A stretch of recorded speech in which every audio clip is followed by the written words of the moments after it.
Matamgi Manipuri Wari channel asibu tabiriba khwai pumnamakpu taram nokchari ngasi amuk lobirasi Tingkhanggi Leirang 13 suba tangka Sanahagi wadu tabada thabadi saubada mai haure jongsillaga laizabu manam tatpa makai funingba haibadu yaurabani sanahal leibaduda laizabu phubadi lairadana tati ngangbu sungamde upai leita tainafam khangda koisaunana laibak makhada ngekfam tharaga sanahalda oina isau tawrai Kari wano da moi baba nacha nupiga lamjingbaga toknari gainaga haibasida nang thazaribani yaroi ko aidi yaroi haisini luhongba kaiba sugya yaroi Wahai si hairaga thabadu laizadon silaga khudombiga thillaga Aikhoi sune nang angang oiri khangi nangi lamjingbagi mama sakhiduna aikhoi bune khongyagi uphuldauna khanba lekai sigi mi khudingda nangse pamde haina pau tharaiba khanglabra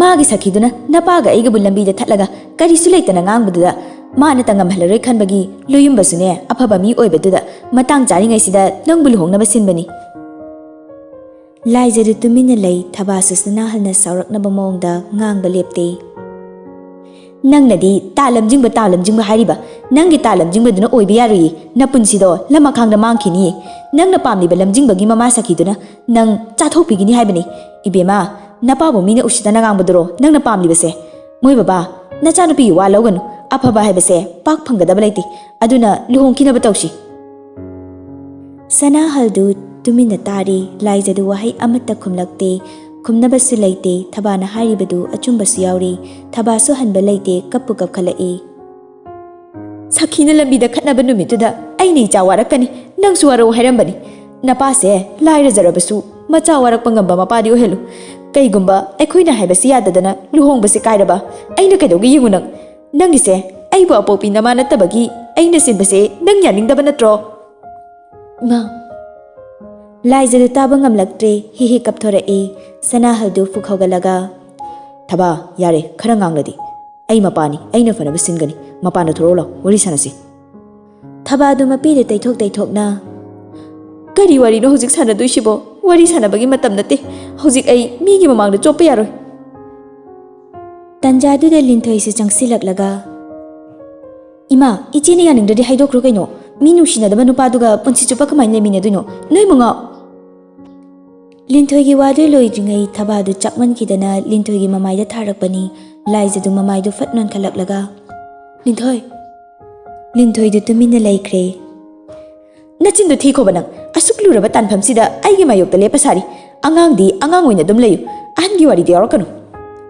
Sayon badu padar marumduda kada tawnariba mataudu kirup yengli Ningthoi fatkhumlai Ma imana tawrise ai fogyaningde ichedi kari oramgani Laizadu khonjaldu kalap hairai Ningthoi tumina leyo Thabadu sauningbada lore amuksu thanaba makhuttu haigatlaga Mashi angangsi Wahai si hairaga makha chiktuna paisilai sanahaldu thabagi makhuttu pairaga khangchingduna moigi kada pusilai thabasu sanahalgi makhuttu khangkan thoklaga Karino makoi babana khalisibo haujupu luyumbagi mama pada kari haina haidoktoino aidi somda awun potke hainarurasi hairi aduga mana luhongba ngamloi hairisibu sum yaradroba Ngaiko nangse yam phingatli angangsina nupado pamdre haina Kamaina luhongduino nang sumunna khallo Mana pamde hairise magi lamjingbagini moi bababu sakhiga ngaisin oinaba ngamloi haikidaine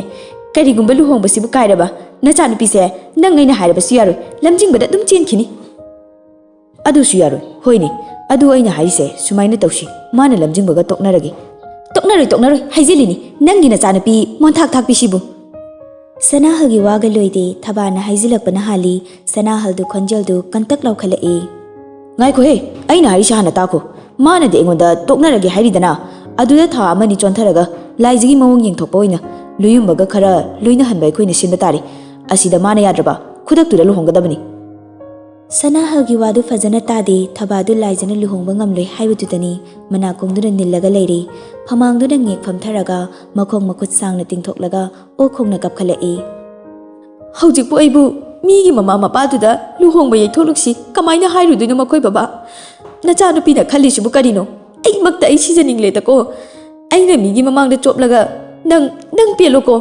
Nangbu aina piklingaidagi ichamakni khalaga yolakpagi mahairosibo aibu apopo mama te haina nangna aigi wa laudabani namaduna haibo oiramladi nang soidana yagani. Thabana yam nungsiba saraga thamoi sokna kappaduda asomda laijasu taba ngamdri hihi kappi Sanahalsu nungaitana thabagi lingjumduda pairaga Mama adumna haiganusi nachanupina nangbu apopa mama makling khanbani angangsina taraga nungaiba haunadi. Thabadu lepte makha tarai Yare aina loina khanglabani ainadi nangbu ibuk thoki ichani icha ahanni migi mamangda chopa yaroi khandana moi baba khangandana marup ama lotna yawbado phangbadagi paisado magi liksawana sana safamda ngarangta paisa thamambada ngairibani aduga mana hojikpu luhongba ngamloi haibabu haunabro. Sanahaldu gyana mata silaktre mamaidu satlai thorakpada kangkhada polthin khaw ma leibudu ubaduda karino khana chingthokduni yengi achapot mamal atangma mayam yawraga leirambadu ubada Hai mama nang kappaga lairi sidagi achapot mayam si kanana leirakpano. Sanahalgi wadu tabada thabadu kaplambadu khanglep lepi mapidu fatfat taithoklaga Sanahalna pariba polthinduda yenglai achapot mayamdu ubada Kadaidagi achapot mayam nuside Loyumbana pirakhibasu leitabanina thabadu chingnaba sum hengalai mamaidu khitang thangatlaga Sayon ba Ningthoi noi yam thuna law. Thabana kappadu leplaga khangkau kokshilakpaduda Sayon baga Ningthoigasu pakhatna chensilai laijasu chensinbadi ngamda thongjin mayadura leplaga lei. Sayon badu mamana polthin khawdu pairaga leirambaduda swai laukre mamana hanglakadabu wahangdu karamna paukham pisige khanna wakhal tauri mamitusu tingak yengli Ningthoi Kainima aduyam kana kauridubo Hai asi kadaidagi achapono. Ningthoi do achaputuda munna yenglaga khangde aidi Thabadu Sayon bada muk onsilaga bungo si kadaidagi achapono haibani. Sayon basu lot pe yaroi khangi ngasai makai kari khumsige khanbasu wakhal thoktre notebook tudi mafam chana thamjin kibanina haidoktre achapot tudi haidorei kainoni aina sana bahalakpada nupa amana pirambani. Ningthoi du ingak na Kari kana nupa Thabasu sauna nupa du nang masak khangbra. Sayon basu yam kina khumlai Ai suna hana hanbani amuk tawkhidri masak khangde. Ningthoi du khoisaunana Sayon bagi makoktuda kaksina haladuna Thibong law masak khangdaba mina pot piraga nangna lawridu karigino haibanida. Sayon badu machindu sugatlaga makuttuna makoktuda nalaga peri Aisu lawroina hairini nupaduna namdana piramdini. Sanariba warido tabada laijadi mihundu loire chongbada Sayon bana masak khangde haibaduda punsibo oiramlani adum khangi adubu masu wa amata haidre tumina leiri Sanahaldu tapna hairai Hai yare matungda mina pipa pot loganuko bungo noi miyamna tawrise ai kok ngawre. Sayon badu shaukshinaraga mapagi paukhum piramdana thokre Ningthoi su laijagi kada changsinkre macha makhaidu thoknakibaga thabadu ishau tawba haurai Nachanupise lamjingbada nati aikhoina khangdabagini atai atopa nupasu mayam koibani abungona masak khangde hairido maga koinaba nupana pirakpa soidana oiganiye.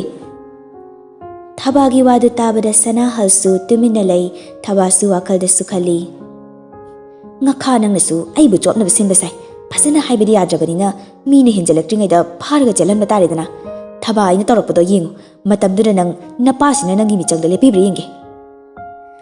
Asomdasu Angelgi mamadu anaba henjinbagi hospitalda pukhatbagi ahenbadu yumda halakte hospitalda anabagi koichen chelingai yumdagi call torakpasu amata paikhatte call toba phau pairaktabaduda rasidu ishau kana tauri kadaidanoba mana leirisibu ngasai ayuk ngana chatkibadagi chak chaba phau halakteba. Nandodi thokshadana hairai nupa machani leijaramjani haibani mama nangbo. Nupa machani haidunabu hui yen thadokpadona thadokadro. Mama ai wakhal yamna nungaiti nangi shaudo kadaidano mo languro chalo. Karigino makhoi babana wakhal amu nungaitusina. Maram hanglakanu nang khangdro. Khanglaw laura Nandodu rasidu Nandogi mawongduda khoidau sauningbada loirabani adubu asawbadu yariba makai phathanabu honai. Nandogi lingjumda pairaga makhondu khitang taptharaga moi baba se Wakhaldo khara nungai thokpa tamu. Phone se aikhoina tawbadisu paidri. Aikhoi sanada amuktang toholaga yengsira. Nupi nabu petaraklaba phana lakha sauramlasu nupa du sum taptharakani. Nando su table mathaktagi phone du lawkhalaga punsibada call tawi ring ani hum chatpaga punsiba su paikhalai. Hello, Baba. Harau harau Baba kaurakpaduda Nando du mathamoi du haraujai. How, Sana, nangbu chaka charabro? Chare Baba. Oh, phare phare. Ado nangbu henbaga ngasi pau phaunabro? Ngasigidi phaunadri. Rasidu Nandodagi phone du tap mulaga. Moi ba, ai amta paihauge. Asi haraga Rasidu phone du nakongda sat thamki. Yamna nusibagi mawongni. Rasigi mataududa Nandodi ingak-ngakna yengduna lay. Rasidu punsibabu nusiba saraduna. Sana, nanaw nupado aikhoina tawbasu paidi. Nangna call amuktak taw. Ima laifam khangdri. Punsibasu tablap khumlai. Hange, ai thamlage. Punsibadu phone du fatkaki Rasidu mihundu ayaurabani adubu chinbandu nokfet tawraga. Ima ipema, moi machin manausi chap hek manaida. Sana nabu kari harake. Ma amukta call tawkige aduga hairake hairakpani. Oh. Tanjaduda punsibasu call tawshilai Rasisu yam thuna paikhalai. Sana. Aina tawbasu paikhalakti. Masi angangsina tawrisibu karino ne. Ngahak laraga call back torakpa yengi aduga hairake. Hoi hoi, adu Sana ima wa amta haige. Punsibasu hainingdana sum khumlai. Rasidu mamituna Nandoda yenglaga. Nang baba se nang hek chatkibadagi mathwai yam nungaitri. Chaksu inthi nungaina chaw yadri. Thabakdo khara komladi yumda thorau. Ai khara lera thorakani. Rasisu matang charingai haihaurage matagumna. Hoi hoi, adudine napaga aiga mawengba chatlurage ko nang thorakpaga luhongnaba. Nandodu Rasida pisumdu suklap yenglai punsibasu thawasadana khumlai. Yengunu, ai nupi thiraroi, ai thamlage. Asi hairaga punsibadu phone du fatkaki Rasidu handakti khangsau saugalai. Masi ngangse aina hairiba wase phattaba oina ta khalisi yengu. Ngasi haiba numitsidagi wa amatte hek haijararoi mabuk yamna luba angangni. Wahai se hairaga Rasidu fukhawgalaga chatki Nandosu chatkriba Rasidu yenglaga machinna tablap solawi. Rasi be manangse onthokna gyan takhidreda. Asumna matam khara haukre Mangol karakpagi wafam dusu khara tapthaki si haidokre. Laijasu wakal kitang yangi loyumbadi somda saubda mai haurabani thabana loyumba buthemi. Thabasu laijagi mabuk onaba apokpa machagumna luna tawshinai thabana laijabu luna tawbadu uraga sanahaga Ningthoigasu asuki matik haraujai.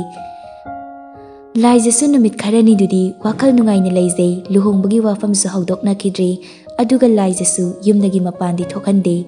Anjuga lingjelgasu laijaga wari sananingbani adubu thabagi mawongduda laija hoida lakpa ngamde. Nungthil amani thabaga sayonbagadu bazar chatluba halakpani loyumbasu anidugi manakta garidu thaujilai. Ine kadai chatlubano? Thabadu nokfet tawraga.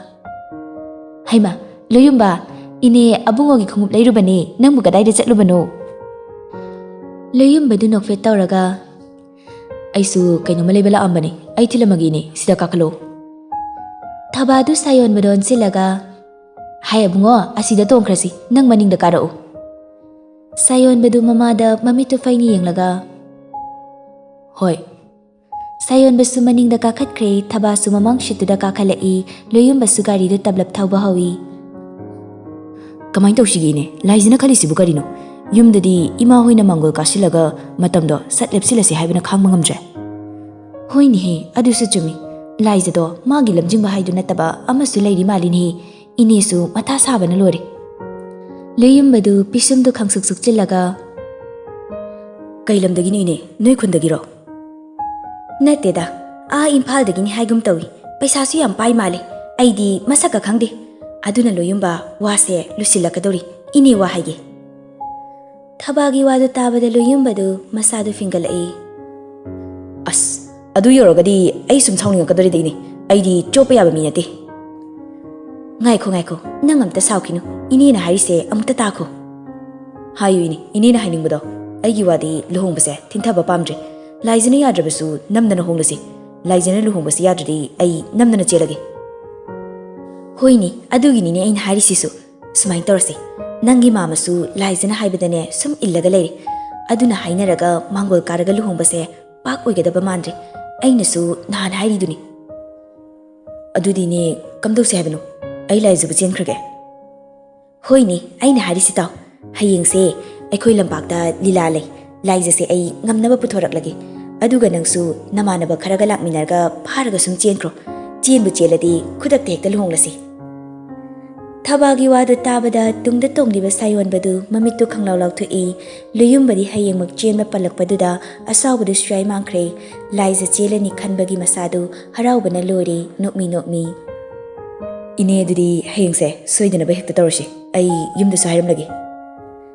Soibanati hayengsida asoyangam thoktanane laizase phaba ngamaudraba makha tabadi ai daita leiti ko luyumbadu shtana nokladuna Hoidini aisu loyumbani kaino aduine mamadi yumda leitabro.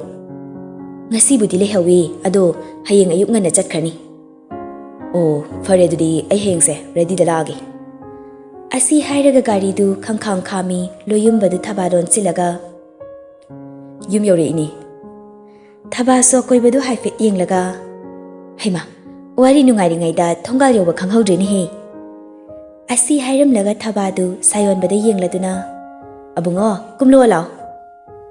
Sayon basu yam thuna kumthai thabasu kumtharaga luyumbada haifet yenglaga Luyumba ini lehorage ko hayengdagidi ine dagi ima kawradoini.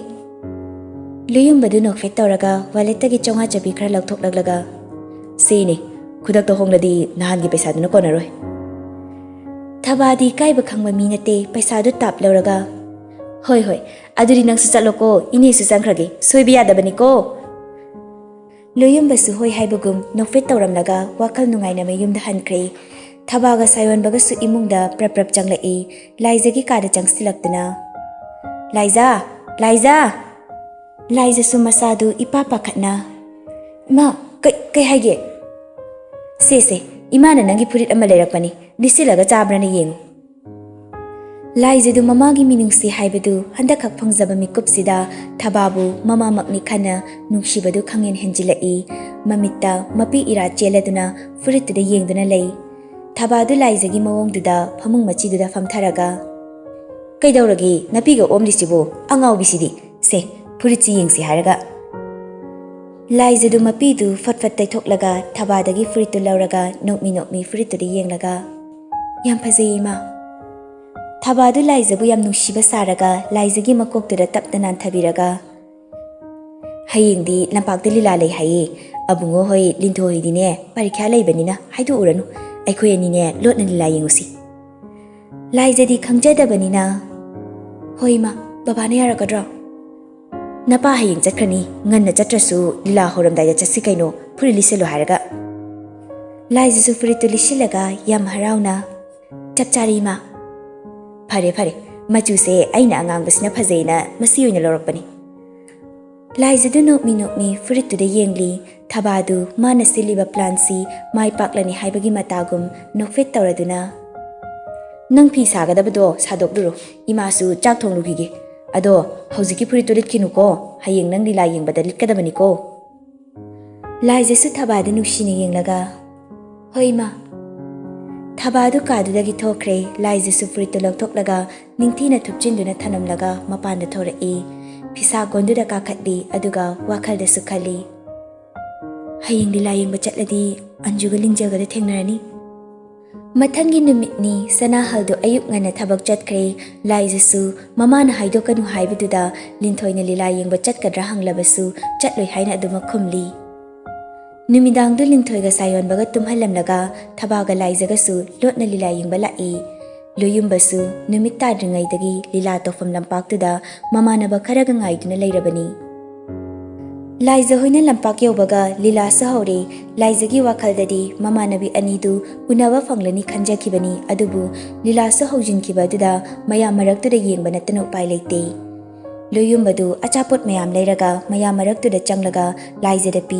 laizasu mayam maraktanaga oire thabasu yawbaduda kibagi achapotu lawi Lila yengba Anju sulai Laiza huina famliduga khara lapnei adubu sum unei Anjuna urabasu Laizana di Anju bu ude. Loyum bana achapot pibada Laizana nokmi ga tawraga achapot ka lawbadu ubada Anju di ingangai thabasu loyum baga ingit tawnei. Asumna Lila silori mayamdu fuk hogatnei Laiza su mamaidu sat leithorakpada thaba leiramdabaduda. Haima ekoi masi kadamda chatkhrazalone. Asi hairaga Laizadu mamaidu koilei leiraga yengi tanjaduda Anjusu Laizagi manakta changsilaga. Hai Sakhibi kanano yengliduna. Laizadu khangprek khangi. Haima hingchabi ngasaidagi nu yenglini. Hoibi ma aidi na ngasai na ure. Ekoi ma dalang minabani kadai dalai krabno khangdi. Haima kadai chatkraba. Ibe ma nangsu ngamdi ngami nongmata thorakti asomdana oja thawana hangbada lore. Yadabaini aini hina thokninglini bema wari yam lei hayeng noi dalaki. Hoi lakpu lakadane thajadaba yam tawrami nupi nang. Laizadu Anjuna hairidu tashiludri mamaidu akoibadu koyeng yengduna. Lao Anju chalasi. Anjugi mamana hairakpani Anjusu Laizaron silaga.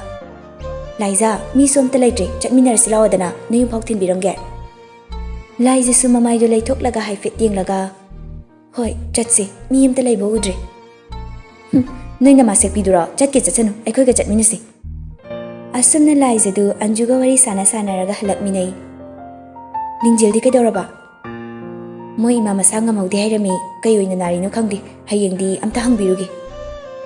Kayoina narizano. Haima taran birsudi kaino ngasise irang yam pharisi aikhoini khaktara. Taran birdi Imphal da laikre. Laizadu ngakna Kaidoba Nahangi nangi kupak chaki ba punsi bahaido. Laizadu ithak thakatna. Adu punsi ba kaubra. Kaubani mogi hotel ama mi sena bina balaitre taran biroina laibiro haibadagi chatkibani. Adudi yam phaine thagi tolop lupa kya pidoino. Khangdi edudi. Asi hairaga Anjudu khanglep lepi Anjuna chaplepaduda Laizasu Anjuda khanging yenglai. Anjudu tung onthoklaga yenglaga leirambaduda. Kaidoroge Anju? Anjusu mamaidu sat leithoklaga. Kanano masum inarakpagumna tawba. Laizasu tunglomda haifet yenglaga. Kanamta chatrisidi nangna kiganbisidi bema. Anjusu sorama sangna hontharaga sanaramba waridu makha tarai. Khangdi aigi wakhalnara. Adu Laiza punsiba haise makokti khara chakjarasune mabukti phaba male. Makok chakpagi amuk thasi thana hoboirami nangna phai haido aingonda suna handi yam phaba sarami.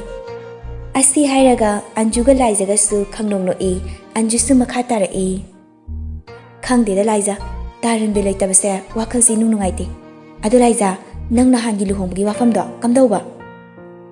Laizadu khumlaktabaduda Anjudu mamai khanglei leithorai. Haujikta magi nakanda chatlamba Laizadu leiramdabaduda masadu swai laukre mamaidu sat leithoklaga.